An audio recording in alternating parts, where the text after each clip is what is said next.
안녕하세요. 사랑하는 아내, 그리고 아이와 함께 살고 있는 40대 남자입니다. 여러분은 인생이 뭐라고 생각하시나요? 저는 정말 롤러코스터 같다고 생각합니다. 제일 높은 곳으로 갔다가 갑자기 아래로 훅 떨어지기도 하고, 그러다가 또 위로 올라갔다가 떨어지기도 하는 그런 스릴 있는 롤러코스터 말이죠. 저희 부부의 삶도 얼마 전까지 그랬습니다. 행복한 날도 있었지만 정말 위태로운 순간들도 있었는데요.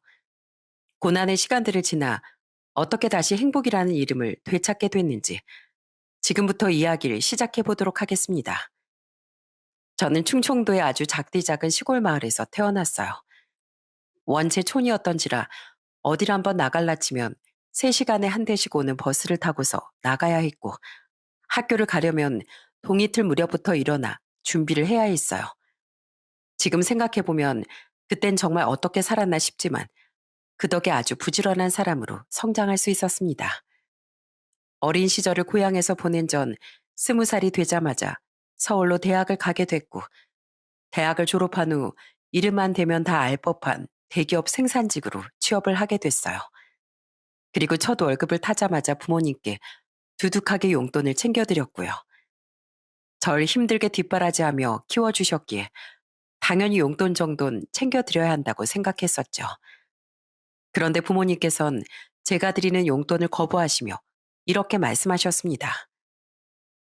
우린 네가 힘들게 일해서 벌어온 돈 한 푼도 받을 생각 없어. 부모가 돼서 어떻게 자식 돈을 받을 수 있겠니? 우리가 뭐 키워준 값을 달라고 한 것도 아니고, 차라리 나중에 결혼 자금이랑 집 살 때 도움 될 수 있게끔 저금을 해라. 이젠 너도 마냥 우리 도움이 필요한 어린애도 아니고 스스로 경제활동도 시작했으니까 큰 대소사가 찾아오면 부모 도움 받을 생각하지 말고 혼자 해결할 줄 알아야 돼. 돈 허투루 쓰고 다니지 말고 1,000원짜리 한 장을 쓰더라도 계획적으로. 무슨 말인지 알겠지? 부모님께선 단 한 번도 제가 벌어온 월급을 손대지 않으셨고, 항상 제게 스스로 해결할 줄 알아야 한다는 걸 잊지 않도록 머릿속에 새겨주셨습니다. 덕분에 저는 버는 돈의 7, 80% 정도는 꾸준히 저금을 했고, 30대가 다 되었을 때쯤 어느 정도 돈을 모을 수 있게 됐어요. 그리고 전 직장에서 지금의 아내를 만나게 됐습니다. 저와 4살 정도 차이가 나는 아내는 20대 초반부터 이곳에 들어와 일을 하던 사람이었어요. 밝은 성격에 이 넓은 직장에서 아내 이름을 모르는 사람이 없었고, 나이를 불문하고 모두와 친하게 지내던 사람이었습니다. 아내 옆에 있으면 피곤해서 축 처져 있다가도 저절로 힘이 차오르는 듯한 기분까지 들었죠. 저희가 비슷한 나이 또래기도 하고 또 친하게 지냈기 때문에 동료들은 계속해서 저희 사이에 바람을 불어넣곤 했습니다. 저는 괜히 아내가 불편해할까봐 직장 동료들한테 그러지 말라고 말렸지만, 아내는 되려 툴툴거리며 제게 이렇게 말을 하더군요. 오빤 저랑 엮이는 게 싫어요? 싫은 게 아니라 난 괜히 너 불편할까봐 그러지. 누가 불편하다고 했나? 난 좋은데. 오빠, 다들 저렇게까지 우리가 잘 되길 바라는데 그냥 우리 사귈래요? 같은 직장에서 매일같이 얼굴을 마주하고 같이 밥을 먹고 아무렇지 않게 장난을 치고 수다를 떨던 사람과 연인이 된다는 건 단 한 번도 상상해보지 못한 일이었는데, 처음엔 아내와 사귀는 것이 얼떨떨했지만 항상 긍정적인 에너지를 가지고 있는 아내와 연애를 시작하니 저 역시도 그 에너지를 받아 밝은 사람이 되어가는 것 같았습니다. 그렇게 1년 정도를 만나니 자연스럽게 결혼 생각이 들더라고요. 늘 좋은 에너지를 전해주는 아내가 옆에 있으면 평생이 행복할 것 같았죠. 그래서 딱 1주년이 되던 날, 저는 아내에게 반지를 끼워주면서 조심스럽게 프로포즈를 했습니다. 지수야, 너랑 있는 매일매일이 행복해서 앞으로 평생 너랑 같이 행복하고 싶어. 나랑 결혼해 줄래? 제 말을 들은 아내는 알 수 없는 표정을 짓곤 아무런 말도 하지 않았어요. 그리곤 한참을 가만히 있더니 제게 방긋 웃으며 이렇게 말하더라고요. 나도 오빠랑 너무너무 결혼하고 싶고 이쁜 애기 낳아서 행복하게 가정 꾸리고 잘 살고 싶은데 내가 모아놓은 돈이 하나도 없어. 그러니까 나 돈 좀 모으면 그때 결혼하자. 기다려줄 수 있지? 당연하지. 그걸 말이라고 해? 네가 10년을 기다리라면 10년을 기다리고 100년을 기다리라고 하면 100년도 기다릴 수 있어. 고마워, 오빠. 이 반지인 내가 잘 간직하고 있을게. 거기서 살짝 의아함이 들었습니다. 분명 직장의 월급이 적은 편도 아니었고 아내가 저랑 비슷한 시기에 들어왔기 때문에 모아둔 돈이 없진 않을 텐데 뭔가 이상했지만 그럴 만한 사정이 있나 보다 싶었어요. 연애를 하는 동안 아내는 저희 부모님이 계시는 고향집으로 자주 찾아갔습니다. 애교 많고 따뜻한 성격을 지닌 아내를 부모님께선 무척이나 예뻐해 주셨고 아내도 시골집에 가면 항상 편한 옷으로 갈아입고 부모님의 밭일을 도와드리면서 애교를 부리곤 했습니다. 그냥 말 그대로 미워할 수 없는 사람이었어요. 그리고 아내에겐 나도 어머님 아버님을 찾아뵙고 인사드리고 싶다고 말했지만 항상 씁쓸하게 웃으며 나중에 라고만 미룰 뿐이었죠. 저는 속으로 아내가 마음속 깊숙한 곳에 있는 얘기를 언젠가 해주기를 바랬습니다. 대체 무슨 사정이 있는 건지 알고 싶었죠. 그리고 그 사정은 정확히 3개월이 지난 어느 날 아내 입으로 들을 수 있었어요. 오빤 궁금하지 않아? 내가 왜 그렇게 직장을 오래 다녔는데도 모아놓은 돈이 한 푼도 없다고 말했는지, 왜 내가 오빠한테 우리 가족을 소개시켜주지 않는지 궁금하지. 근데 상대방이 먼저 말을 안 꺼내는데 내가 먼저 물어보는 것도 실례인 거잖아. 그래서 언젠가 네가 마음이 편해지게 되면 알아서 말해주겠지 하고 기다리고 있었어. 고마워. 내가 먼저 말 꺼낼 때까지 기다려줘서. 오늘에서야 말할 용기가 좀 생겼어. 오빤 나한테 제일 소중한 사람이고 앞으로도 그럴 사람이니까 알 건 알아야 한다고 생각이 들더라고. 편하게 얘기해. 내가 다 들어줄 테니까. 난 외동으로 태어났어. 남들은 외동으로 태어나면 온실속 화초처럼 곱게만 자란 줄 아는데 난 아니었어. 엄만 시내에서 옷가게를 운영하고 있었는데 항상 나보단 장사가 먼저였던 사람이었거든. 내가 8살 때 자고 일어났는데 너무 배가 고픈 거야. 방문을 열었는데 엄마가 바로 앞에 있길래 배고프다고 말하니까 나한테 퉁명스러운 목소리로 야, 너는 손이 없니 발이 없니? 엄마 지금 나갈 준비하는 거 안 보여? 네가 차려 먹어. 이렇게 말하더라고. 참 웃기지? 엄마한테 난 단 한 번도 우선순위가 된 적이 없었어. 어릴 때 고생을 많이 했구나. 힘들었겠다. 그래도 우리 아빠는 되게 좋은 사람이었어. 아빠도 나처럼 공장에 다니면서 열심히 살던 사람이었는데 항상 퇴근할 때마다 땀이랑 흙먼지에 잔뜩 찌든 작업복을 입고서 집에 돌아오면 나부터 안아주셨어. 일하고 오면 진짜 피곤할 법도 한데 맨날 내가 학교에서 무슨 일이 있었는지 앉아서 다 들어주고 그럼 아빠는 웃으면서 우리 공주님 학교에서 그런 일이 있었어? 재밌었겠네 라고 말해주고 그래서 난 어릴 때부터 엄마보다 아빠가 훨씬 좋았어. 그래도 아버님이랑은 좋은 기억이 많은 것 같네. 지금도 아버님이랑은 잘 지내고 있는 거지? 아니, 우리 아빤 내가 9살 되던 해 오토바이 사고로 돌아가셨어. 우리 아빠는 오토바이를 타고 출퇴근하던 분이셨거든. 그날도 퇴근길에 오토바이 타고 오시다가 사고가 나서 돌아가시게 된 거야. 난 아직도 아빠가 돌아가셨다는 소식을 들은 그날이 계속 어제 일처럼 떠올라서 가끔 너무 괴로워. 우리 아빠 얼마나 아프셨을까? 얼마나 괴로우셨을까 싶어서 마음이 막 찢어지는 것 같고. 아내는 돌아가신 아버지 얘기를 하면서 눈물을 펑펑 흘렸습니다.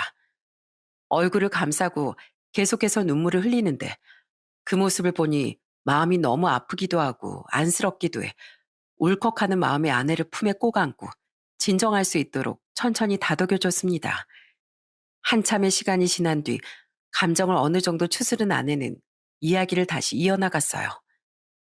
난 시간이 흐르면 흐를수록 아빠가 더 그리웠는데 엄만 그러지 않았나 봐. 아빠가 돌아가신 지 3년쯤 됐을 때 어떤 아저씨랑 남자애를 데리고 집으로 들어오더라고. 그러더니 나한테 인사해. 네 새아빠랑 오빠야. 앞으로 깍듯하게 새아빠라고 부르고 오빠라고 불러. 라고 하는데 진짜 너무 황당해서 말이 다 안 나오더라고. 아빠가 돌아가신 지 10년이 지난 것도 아니고 고작 3년이 지나고 나서 재혼이라니 내 상식으론 정말 이해가 안 갔어. 아, 재혼하셨구나. 오빠가 들어왔다고 하는 거 보니 새아버지도 결혼을 하셨었던 거야? 맞아. 너무 속상했지만 뭐 엄마도 엄마 인생이 있으니까 나도 마음속으로 받아들이고 새아빠라 부르고 오빠라고 부르면서 잘 지내려고 열심히 노력하려고 했어. 근데 그땐 몰랐지. 그게 내 인생 지옥의 시작이었을 줄은. 무슨 소리야? 지옥이라니. 엄만 새아버지랑 오빠가 집으로 들어오고 난 이후부터 날 투명인간 취급하기 시작했어. 물론 새아버지도 마찬가지였고 뭘 하든 오빠가 먼저였고 학원도 오빠만 보내주고 내가 그렇게 학원 다니고 싶다고 할 땐 학교 공부나 열심히 해 하더니 오빠가 학원 다니고 싶다고 하니까 우리 아들 무슨 학원 보내줄까? 음악 학원? 태권도 학원? 말만 해. 이렇게 말하는데 진짜 너무 어이가 없더라고. 아휴, 엄청 서운했겠다. 그렇게 시간 지나고 오빤 서울에 있는 대학에 들어갔는데 오빤 대학 등록금까지 손수 다 내주면서 내가 대학 가고 싶다니까 뭘 하는지 알아? 야, 여잔 돈 많은 남자 꼬셔서 시집만 잘 가면 돼. 여자가 대학은 무슨 대학? 이러는 거 있지? 그때 나도 울컥해서 등록금 내가 벌어서 내가 갈 테니까 제발 대학 보내달라고. 그렇게 울면서 말하니까 돌아온 대답이 진짜 가관이더라고. 쓸데없는 짓 할 생각하지 말고 돈 벌어서 키워준 거 갚을 생각이나 하라고. 그렇게 20살이 되자마자 공장 들어가 일하고 22살에 이곳으로 들어오게 된 거야. 아휴, 진짜 많이 힘들었겠다. 너도 꿈이 있었을 텐데. 공장에서 일하는 것도 뭐 나쁘진 않았어. 좋은 사람들도 정말 많이 만났으니까. 근데 내가 돈을 벌기 시작한 그 순간부터 난 누르면 돈 나오는 기계 취급을 당했어. 적금 들려고 하니까 귀신같이 100만 원씩 빼들고 가고 내가 지금 직장으로 옮기니까 달에 100만 원 내던 걸 150으로 올려서 달라는 거 있지? 나도 참 바보 같았던 게 그냥 그렇게 말하면 모른 척하고 내 쓸 거 쓰고 모을 거 다 모으면 되는데 엄마한테 제대로 가스라이팅을 당했어. 엄마가 하라면 다 해야 되는 줄 알았지. 그렇게 그게 지금까지도 이어지고 있어서 모은 돈 한 푼 없는 거고 오빠 프로포즈도 못 받아줬고 우리 집에다가 소개도 못 시켜줬던 거야. 괜히 오빠한테도 문제 생길까 봐서. 그냥 돈 주지 말고 외면해버리지 그랬어. 너한테 도움 준 게 아무것도 없는데 대체 돈을 왜 준 거야? 법적으로 이어진 가족이잖아. 그래도 내가 아프거나 힘들 때 기댈 보금자리 하나 정도는 있어야지 생각했어. 아내의 말을 듣고서 전 고개를 푹 숙일 수밖에 없었습니다. 아내는 정말 마음씨가 너무 따뜻하고 여린 사람이었어요. 그 고통 속에서도 이렇게 바르게 잘 커져서 밝은 모습으로 제게 다가와줘서 그저 고마울 뿐이었습니다. 이후 오빠에 대한 이야기를 더 들을 수 있었는데 그냥 기가 막혔습니다. 그렇게 좋은 대학을 나오고 중견기업까지 들어가 놓고서도 적응을 못하고 2년 만에 그만두고 여기저기 들어간 직장에서도 제대로 적응을 하지 못해 뱅뱅 맴돌다가 백수가 된 지 5년이 됐다고 하더군요. 아내의 사정을 모두 다 알게 된 전 더욱 아내의 옆을 지켜주고 싶었습니다. 그리고 나서 다시 한번 프로포즈를 했어요. 모아놓은 돈 한 푼 없어도 괜찮으니 평생 옆에서 지켜주고 싶다고. 그러니까 나랑 결혼하자고 말이죠. 이 얘기를 듣고서도 나랑 결혼하고 싶다는 생각이 들어? 이런 얘기 들으니까 나는 너랑 더 결혼해야겠다는 생각이 드는데 앞으로 네가 받은 상처 내가 천천히 치료해 줄게. 나랑 결혼하자 지수야. 그렇게 아내는 저의 프로포즈를 받아줬습니다. 그날부터 저희는 아주 천천히 결혼 계획을 세우기 시작했어요. 들떠서 준비를 하기보단 시간이 걸려도 꼼꼼하게 준비를 하고 싶었죠. 그러던 어느 날이었습니다. 저와 함께 즐거운 시간을 보내고 있던 아내가 갑자기 누군가의 전화를 받고 오더니 갑자기 표정이 무척 안 좋아지는 거예요. 방금 전까지만 해도 밝은 표정으로 점심 메뉴를 고민하고 있던 아내였는데 말이죠. 무슨 일 있어? 표정이 왜 그래? 무슨 일인지 말해봐. 오빠가 갑자기 장사를 해보고 싶대. 그래서 돈이 필요한데 나보고 5천만 원 정도만 보태라고 하네. 안 되면 대출이라도 받으라고. 뭐? 5천만 원? 절대 해주지 마. 한 번이 두 번 되고 두 번이 세 번 되고 그러다가 지금까지 오게 됐잖아. 5천만 원 주게 되면 넌 앞으로도 영원히 이렇게 살게 될 거야. 절대 돈 줄 생각도 하지 말고 대출은 더더욱이나 꿈도 꾸지 마. 아니다. 차라리 결혼할 남자 있다고 말씀드려. 아내가 언제까지 이렇게 시달리고 마음에 상처를 입고 있는 걸 보고만 있을 순 없었던 전 큰맘 먹고 처갓집에 인사를 드리러 갔습니다. 처갓집에 들어갔더니 장인 장모 그리고 형님이 차례로 팔짱을 끼고서 저를 쳐다만 보고 있더군요. 안녕하세요. 처음 뵙겠습니다. 장세호라고 합니다. 그렇게 인사를 하고 모두의 표정을 살피니 예상했던 대로 표정이 썩 밝진 않았습니다. 그런데 보통 자기 딸이 결혼할 사람을 데리고 오면 진수성찬까진 아니어도 기본적인 대접이라도 준비를 하는 게 일반적인 상황이라고 생각하는데 제게 건넨 건 식사도 과일도 아닌 얼음 2개가 동동 띄어져 있는 믹스커피였습니다.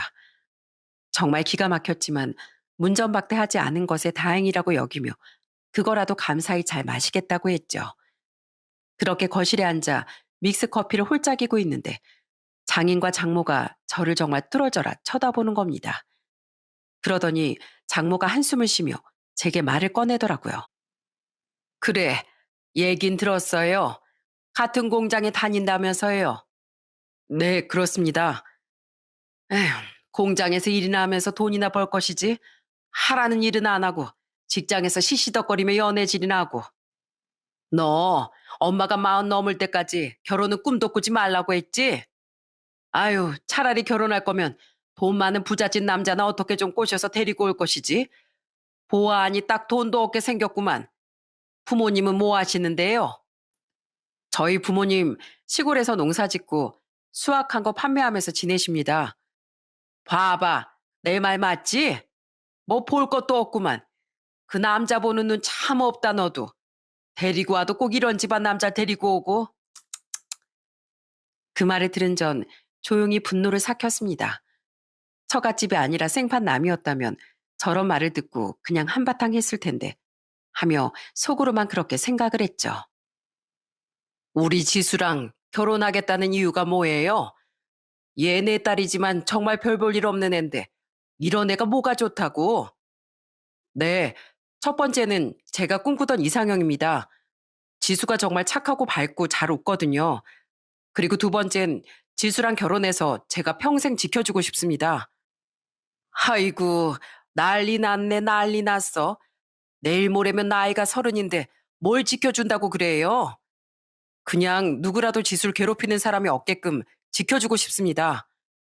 마음 같아선 처갓집으로부터 지수를 지켜주고 싶다고 대놓고 얘기를 하고 싶었지만 그렇게 말하면 당연히 분위기가 얼음장 같아질 것이 뻔했기에 둘러둘러 아내를 지켜주고 싶다고 말했습니다. 장모는 기분 나쁘게 비웃은 뒤 제게 연봉은 얼마 받는지 그리고 여태 일을 하면서 모아놓은 돈은 있는지 등등을 묻더니 제게 대뜸 반말을 하면서 이렇게 말하더군요. 자네, 우리 지수가 매달 50만 원에서 100만 원씩 우리 집에 돈 보내줬던 거 알지? 네, 대충 얘기 들었습니다. 그럼 이제 결혼하면 한 달에 기본 200만 원씩 보내줄 수 있지? 이거 꼭 해준다고 말해야 결혼시킬 거야. 그건 제가 지수랑 둘이서 잘 얘기해 보겠습니다. 그리고 결혼은 어머니께서 시키시는 게 아니라 저희가 좋아서 하는 겁니다. 지수하고 행복하게 가정 잘 꾸리겠습니다. 어머님도 따님이 행복하게 사는 걸 원하시잖아요. 제가 지수한테 정말 잘할 거고 최선을 다해 노력하겠습니다. 제가 눈 하나 깜짝하지 않고 당당하게 말하니 꿀먹은 벙어리 마냥 정말 아무 말도 못하더라고요. 그렇게 처갓집에 강렬한 눈도장을 찍고 양가 부모님들끼리의 상견례도 끝마칠 수 있었어요. 다행히 상견례를 하는 날엔 별일이 일어나지 않았습니다. 결혼 날짜를 최대한 앞당기기로 결심하고서 식장을 알아보고 있는데 알아보는 족족 예식장이 가득 차 있더라고요. 식을 올리려면 최소 내년 말까진 기다려야 했습니다. 어떻게 하지? 그냥 혼인신고라도 먼저 하고 살아야 하나 생각했는데 부모님께서 연락이 오셨어요. 바로 부모님께서 다니는 교회에서 결혼식을 올릴 수 있도록 부탁을 드려 놓았다는 것이었죠. 요즘은 교회나 성당에서 조촐하게 식 올리는 게 유행이라더라. 엄마가 목사님께 따로 부탁드려 놨어. 한 살이라도 더 젊을 때 드레스 입고 사진도 많이 남겨놔야지. 그렇게 저흰 부모님의 배려로 고향에 있는 교회에서 식을 올리게 됐어요. 이 결정에 불만 있는 사람들은 딱 하나, 바로 처갓집 식구들이었죠. 저희는 벚꽃이 예쁘게 만개할 때쯤 고향에 있는 교회에서 결혼식을 올렸고, 감사하게도 정말 많은 지인들이 서울에서 고향까지 찾아와 축하를 건네줬어요. 그런데 장모는 저희 부모님 앞에서까지 계속 궁시렁거리기 시작했습니다. 아니, 식장이 없으면 그냥 최대한 늦게 식을 올리면 되지. 대체 뭐가 이렇게 급해서 이런 총구석에서까지 결혼식을 올리겠다고 난리를 친대? 아유, 참네. 저희 부모님은 장모가 대충 어떤 사람인지 알고 있었기에 그 말을 직접 옆에서 듣고서도 웃으면서 무시하셨어요. 장모에겐 대꾸를 하지 않는 게 제일 현명한 거라고 생각을 하신 거였죠. 그렇게 저희는 교회에서 모두의 축복 속에 결혼식을 올리게 됐고, 그동안 일하면서 모은 돈과 대출을 합해 작은 아파트를 마련할 수 있었습니다. 저희 두 부부와 미래에 태어날 아이를 생각하면 딱 아늑한 정도의 평수였죠. 그렇게 이삿날 부모님이 둘러보러 오시고 얼마 지나 장인과 장모가 집을 찾아왔습니다. 장모는 집을 천천히 둘러보면서 비아냥거리는 말투로 제게 이렇게 말했어요. 이럴 거면 차라리 그냥 대출 더 받아서 좀 더 큰 집을 사던지 하지 않고 코딱지만한 집에서 뭘 하겠다고?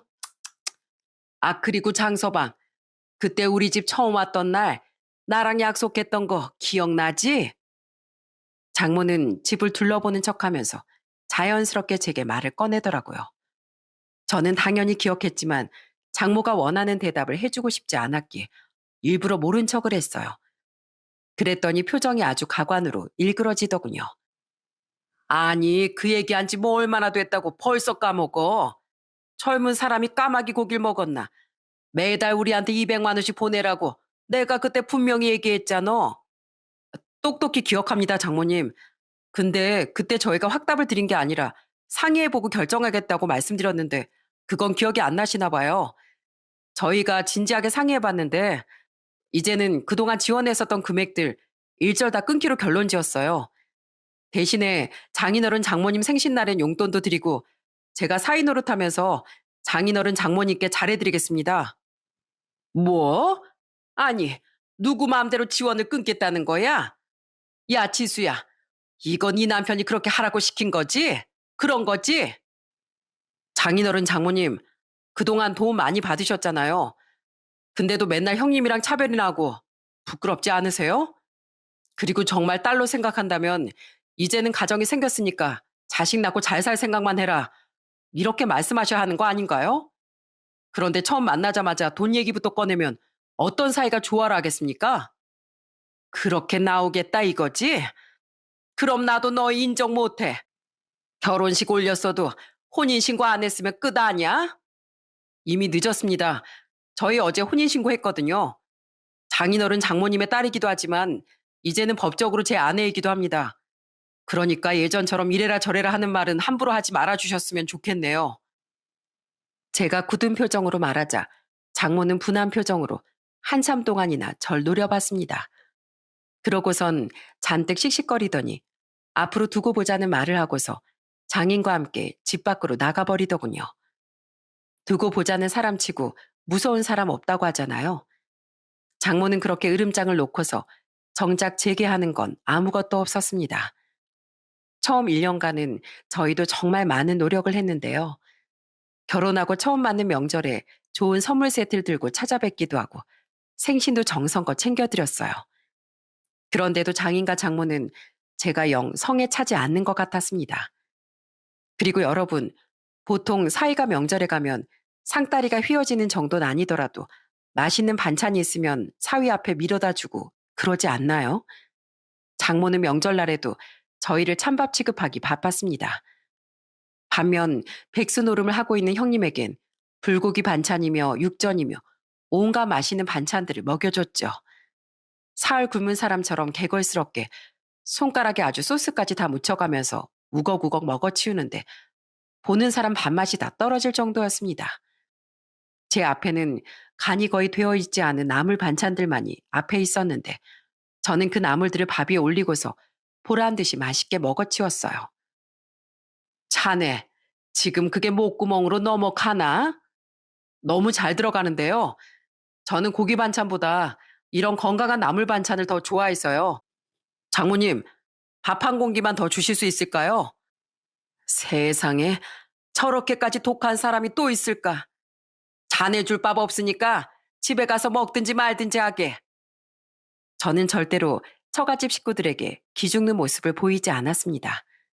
그럴수록 미운 털은 점점 더 박혔지만 말이죠. 그렇게 시간이 지나고 아내의 생일이 찾아왔어요. 저녁 퇴근 후 아내와 집에서 조촐하게 파티를 하고 맥주를 한 잔 마시며 저는 아내의 손을 꼭 잡고서 이렇게 말해줬어요. 여보, 결혼 전에 나한테 그랬었지? 가족이랑 등 돌리면 혼자 남는 것 같았다고.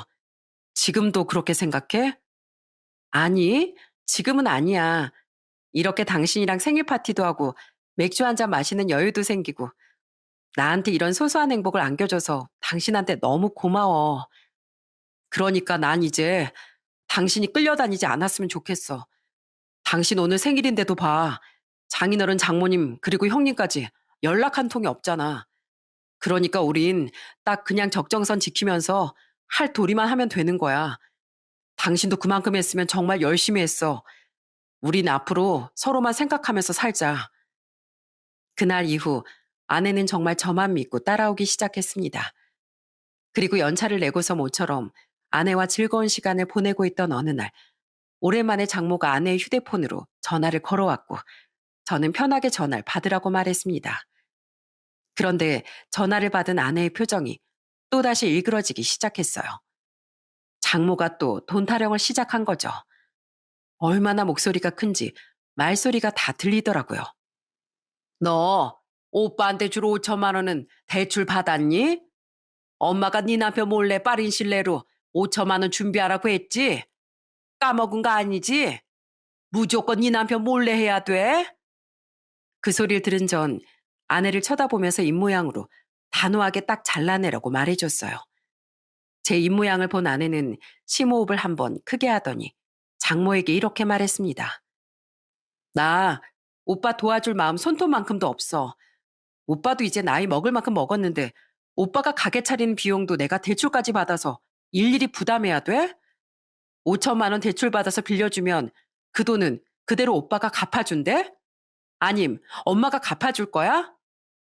이해. 가족끼리 잘 되라고 5천만 원 정도 빌려줄 수도 있는 거지. 갚기는 뭘 갚어? 너 인생 그렇게 사는 거 아니야. 오빤 나랑 피 한 방울도 안 섞인 남이야. 그러니까 도와줄 이유도 없어. 앞으로 한 번만 더 얘기 꺼내면 가족이고 뭐고 이제 연 다 끊고 살 테니까 진짜 날 조금이라도 가족이라고 생각한다면 다신 얘기 꺼내지 말아줘. 장모는 그런 아내의 모습에 적잖게 당황한 듯 보였습니다. 그동안 시키는 대로 모두 해왔던 아내가 처음으로 제 의견을 내세우니 얼마나 놀랐겠어요. 그 이후에도 아내는 계속 형님, 장인, 장모, 돌아가면서 오는 전화나 문자들을 모두 무시했고 결혼 3년 차가 되던 해 처갓집 식구들은 저희 부부에게 점점 꼬리를 내리기 시작했습니다. 예전 같았으면 냅다 전화해서 다짜고짜 돈을 내놓으라고 말했을 장모는 어느 순간부터 제게 하지도 않던 안부 전화를 해서 저보고 잘 지내는지 밥은 먹었는지 이런 것들을 묻더라고요. 장모님, 웬일이세요? 저한테 안부도 다 물어보시고. 그냥 요즘 더운데 잘 지내고 있나 싶어서. 저흰 잘 지내고 있어요. 그런데 무슨 일 있으세요? 저기 장서방, 다름이 아니라 우리가 이번 달 카드값이 너무 많이 나와서 그러는데 딱 42만 원이 부족하거든. 혹시 자네가 좀 도와줄 수 있을까 싶어서. 자네도 돈 나갈 때 많을 텐데 미안하네. 갑자기 왜 그러시는 거예요? 예전 같았으면 이런 것도 안 물어보시고 문자로 계좌번호만 딱 남기셨을 뿐이? 아니, 생각해보니까 우리가 자네한테 좀 너무했더라고. 솔직히 뭐 돈은 땅을 파서 나오는가? 자네랑 우리 지수가 힘들게 일해서 돈 버는 건데 예전엔 정말 미안했어. 딱 이것만 좀 도와줄 수 없겠나? 네, 알겠습니다, 장모님. 그 정도는 제가 도와드릴게요. 3년 전과 비교했을 때 장모의 태도는 눈에 띄게 달라져 있었습니다. 악연도 그런 악연이 없었는데 장족의 발전이라고 부를 만할 정도였죠. 좋은 게 좋은 거라고 그렇게 정중하게 남에게 부탁을 하는 태도로 말을 하니 저도 딱히 거절을 할 이유는 없었습니다. 그리고 어느 날은 장인의 생신날이었는데 같이 식사나 하자며 집으로 부르시더라고요. 그 연락을 받고 아내와 함께 처갓집으로 갔는데 아주 상다리가 휘어져라 맛있는 음식들을 가득 차려놓은 거예요. 게다가 예전과는 다르게 맛있어 보이는 음식들을 모두 제 앞으로 밀어주기까지 했습니다. 자, 장서방, 이 백숙부터 어서 먹어보게. 내가 잘하는 집에서 사온 거라 진짜 맛있을 거야. 닭다리 잡고 한 입 크게 뜯어. 왜 그러세요? 하던 대로 하세요. 매제, 안 먹는 거지? 안 먹으면 이거 내가 먹는다? 야, 넌 그만 좀 먹어. 늘 맛있는 거 있으면 지 주둥이에만 들어가기 바쁘지? 하나밖에 없는 이 매제 좀 챙겨. 형님의 등짝까지 때리면서 저한테 이렇게 잘해주는 이유 정말 궁금하시죠? 알고 보니 이날도 돈 부탁을 하기 위해서였더라고요. 식사를 다 마치고 집에 갈 때쯤 장인어른이 제 손을 붙잡고 너무 급해서 그러니 300 정도만 빌려줄 수 있겠냐고 조심스럽게 물었고 저는 그 말을 듣고서 이렇게 대답했습니다. 장인어른, 도와드리겠습니다. 대신 다음부턴 저도 딱 도와드릴 수 있는 선까지만 도와드릴 수 있을 것 같아요. 이번에 힘든 상황이라고 하시니까 제가 도와드리겠습니다. 고맙네. 정말로 고마워. 그래도 예전에 비하면 정말 많이 달라진 것이 느껴졌습니다. 강요가 아닌 부탁을 할 줄 알았고 부탁을 할 땐 최대한 정중한 태도로 해야 한다는 걸 깨달은 듯 보였죠. 제가 이 집 식구가 되고 끊을 땐 단호하게 끊어냈기에 이런 분위기가 자연스럽게 만들어진 것 같았습니다.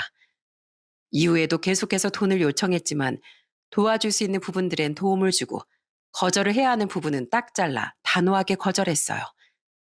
그렇게 하다 보니 처갓집과 저희 부부간의 갑을관계는 자연스럽게 사라지게 됐어요. 늘 마음고생을 하던 아내도 이제 마음 편히 직장을 다닐 수 있었고 모든 것들이 편안해지던 그 시기 저희에게 기쁜 소식이 찾아왔습니다. 아내가 33이 됐을 무렵쯤 새 생명이 찾아와 준 것이었죠. 며칠 전부터 계속 속이 미스거린다고 했던 아내가 혹시 몰라 임태기를 시도한 다음 병원에서 초음파 사진까지 찍어서 제게 보여주더라고요. 와, 우리 여보 만세!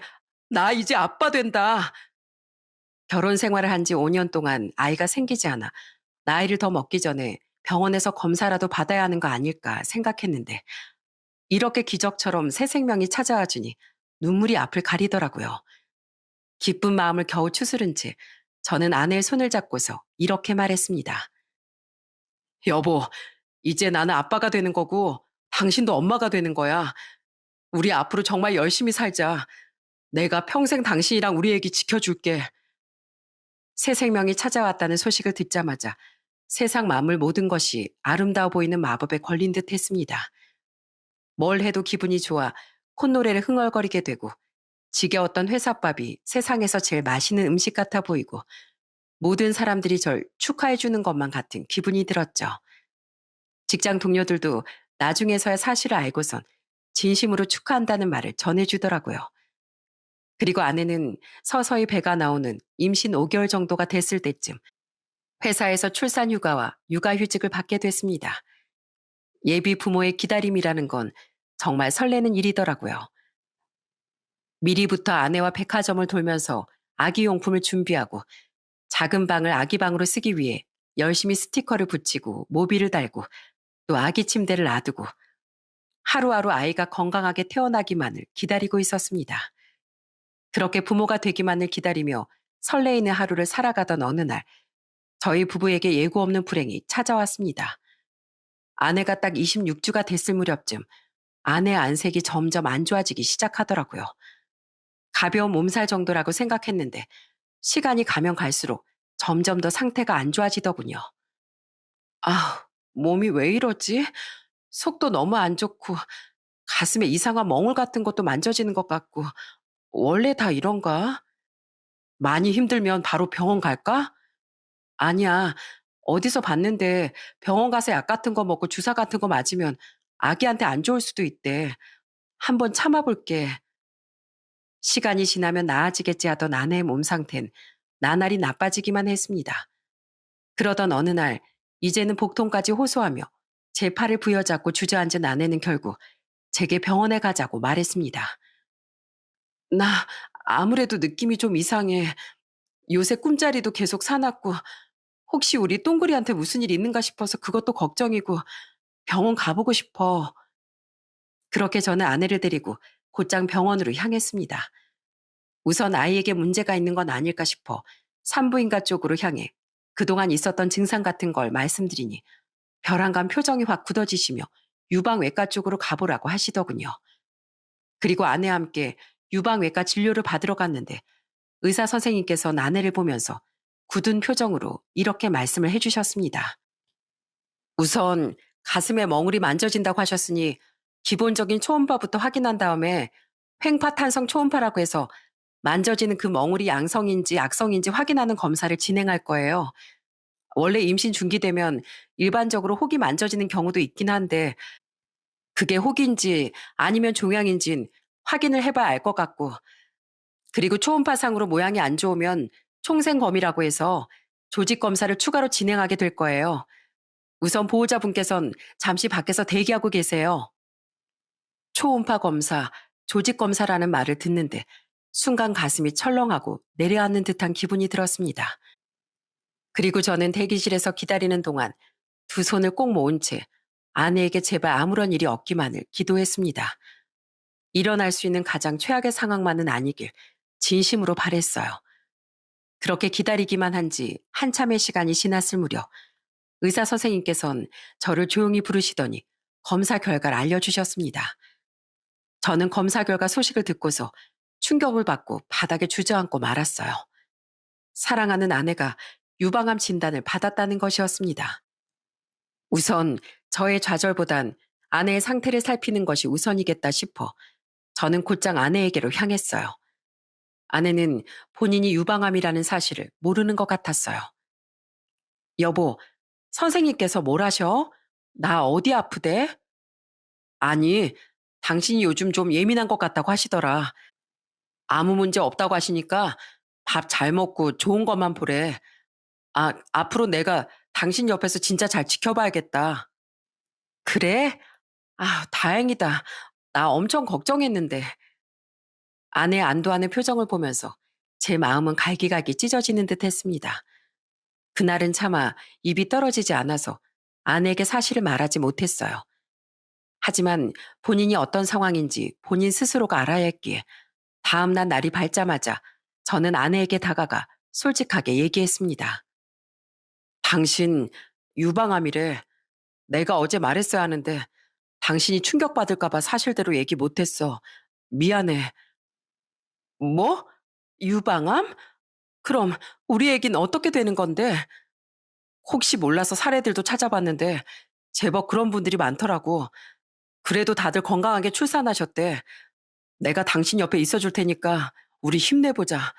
우리 똥그릴 위해서라도, 어? 그날부터 저는 회사에 휴직계를 내고서 아내를 지극정성으로 돌보기 시작했습니다. 아내가 말없이 눈물을 흘리고 있으면 손을 꼭 잡아줬고 품에 꼭 안아주면서 괜찮다고 다 괜찮아질 거라고 말해주곤 했어요. 그리고 어느 정도 기운을 차린 아내는 항암 치료를 시작한과 동시에 암 환우 카페에 가입해 본인과 비슷한 상황이었던 사람들에게 조금이나마 정보를 얻기 위해 직접 만나 많은 도움을 받기도 했습니다. 항암을 시작하면 혹시나 뱃속의 아이에게 영향이 가진 않을까 불안했지만 다행히도 저희 아이는 열심히 아내의 뱃속에서 뛰놀며 태동을 보여주곤 했어요. 아내의 배가 살짝씩 움직일 때마다 얼마나 안도했는지 모릅니다. 그리고 제발 항암 치료와 약물 치료 때문에 저희 아이가 아프게 태어나지 않길 두 손 모아 간절히 기도했죠. 그리고 아내가 출산을 하기 전 마지막으로 맞이하는 명절, 저희 부부는 처갓집에서 하룻밤을 보내게 됐습니다. 아내는 몸이 힘들어 먼저 잠들었고, 저는 처음으로 장인 장모와 함께 정과 술을 마시면서 그동안은 하지 못했던 속 깊은 대화를 하기 시작했어요. 장인어른, 저 많이 미우시죠? 장모님께서도 제가 따박따박 말대답하고 그러니까 짜증나고 사위로 인정하고 싶지도 않으시죠? 사실 결혼 전에 어느 정도는 알고 있었어요. 집사람이 어떻게 살아왔는지. 그걸 두고 생각했어요. 더 이상 남보다 못한 관계로 만들지 말아야겠다. 꼭 고치고 싶었어요. 그리고 집사람은 그렇게 장모님께 돈을 뺏기고 또 뺏기면서도 유일한 핏줄이란 이유 하나로 장모님 손을 못 놓았어요. 아무리 미워도 엄만 엄마니까. 뭐? 지수가 정말로 그랬어? 장모님, 제가 없는 말 지어내는 사람은 아니라는 거 장모님이 더 잘 아시잖아요. 이제 과거는 다 잊을 테니까 이젠 정말 집사람, 딸처럼 대해주세요. 외롭게 자란 집사람, 지금부터라도 좀 사랑해주세요. 그리고 진정한 엄마가 되어주세요. 제가 이렇게 무릎 꿇고 빌겠습니다. 티는 안 내도 집사람은 아직까지도 장모님 사랑만 기다리고 있어요. 내가 미안하네. 자네 말이 다 맞아. 내가 너무 우리 지수한테만 의지하려고 했어. 나도 그러면 안 되는 걸 아는데 한 번이 두 번이 되고 또 두 번이 세 번 되다 보니 계속해서 손을 벌리고 의지를 하게 되더라고. 미안하네. 내가 자네랑 지수한테 정말 못할 짓 많이 했네. 이제 내가 더 많이 노력하겠네. 장모는 눈물을 펑펑 흘리며 다시는 그러지 않겠다고 약속했습니다. 물론 한 번에 다 변하진 않겠지만 예전보단 바뀌려고 많이 노력을 하는 듯 보였죠. 그리고 시간이 흘러 마침내 아내는 진통을 하기 시작했어요. 여보, 나 너무 무서워. 괜찮아. 걱정하지 마. 내가 옆에 있을 테니까 무서워할 필요 없어. 그렇게 아내는 분만실로 들어가고 저는 대기실에 앉아 두 손을 모으고 아내도 아이도 건강하게 나오기만을 기다렸습니다. 약간의 시간이 흐르자 저희 부모님도 올라오셨고 또 장인 장모도 함께 병원으로 찾아왔어요. 그렇게 1시간 30분 정도가 지났을까 분만실 문이 열리더니 선생님께서 제게 들어오라고 말씀하시더군요. 떨리는 마음을 안고 들어가니 제게 가위를 쥐어주시며 탯줄을 자르라고 하시더라고요. 아이는 3.5kg의 건강한 모습으로 세상에 첫 발을 내딛었습니다. 그 모습을 보고 정말 눈물을 펑펑 쏟고 말았어요. 아마 모든 아버지들의 마음이 저랑 같을 거라고 생각이 드네요. 그리고 분만실에서 나오니 기다리고 계시던 부모님과 처갓집 식구들은 제게 모여 아내의 상태를 물어봤습니다. 예, 우리 며느리는 어떠니? 아무 문제 없니? 창서방, 왜 아무 말도 못하고 그렇게 서 있어? 우리 딸은 어때? 그리고 우리 손준 건강하게 태어났어? 아님, 뭐가 잘못됐대? 어서 말을 좀 해봐. 애기 건강하게 태어났어요. 어머니, 아버지, 장인어른, 장모님, 제가 정말 아빠가 됐다고요. 그 말을 하면서 제가 눈물을 펑펑 쏟자 저희 부모님께선 저를 꼭 안아주셨고 장모님께서도 절 끌어안아 주시며 이렇게 말씀하셨습니다. 고맙네, 고마워. 우리 딸이 건강하게 아기를 낳을 수 있었던 것도 손주가 건강하게 태어날 수 있었던 것도 모두 다 자네 덕분일세. 정말 고마워. 그동안 고생 많았어. 저는 4월 17일 우리 아이가 태어난 날 그리고 장모님이 저를 끌어안아 주시며 눈물을 흘린 날을 아직도 잊을 수가 없답니다. 아내는 아무런 문제 없이 출산을 했고 태어나기 전부터 저희 부부의 걱정을 한 몸에 샀던 아이도 건강하게 세상에 태어나 줬어요. 그 뒤로부터 아내는 항암 치료를 정말 열심히 받았습니다. 그 덕분에 병세가 조금씩 나아져 지금은 완치 판정만을 기다리고 있어요.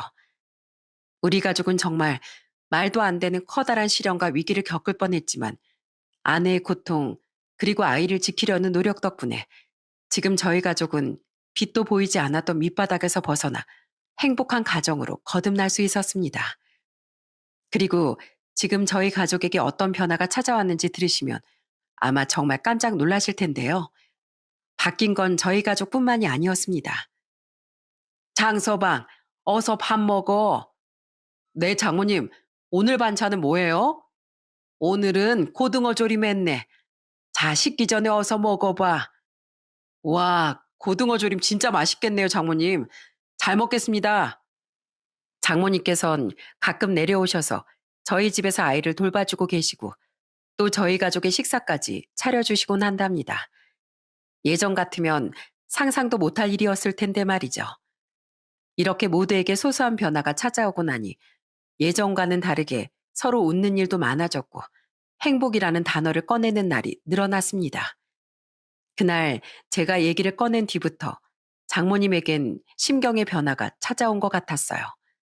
장모님께 유일하게 남은 피부친 이제 아내가 유일했기에 그 부분에서 정말 많은 것들을 느끼신 것 같았죠.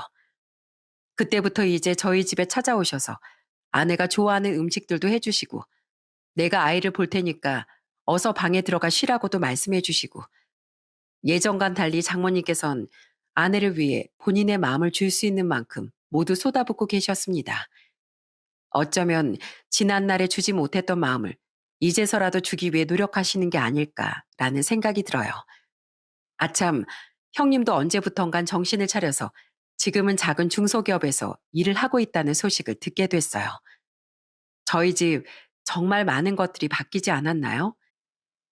이제 저희 가족에겐 잔잔한 평화가 찾아왔고, 이제 저도 어엿한 한 가정의 가장이 되었으니 지금보다도 100배, 아니 1000배는 더 노력하면서 가장의 노릇을 다하고 살아가려고 합니다.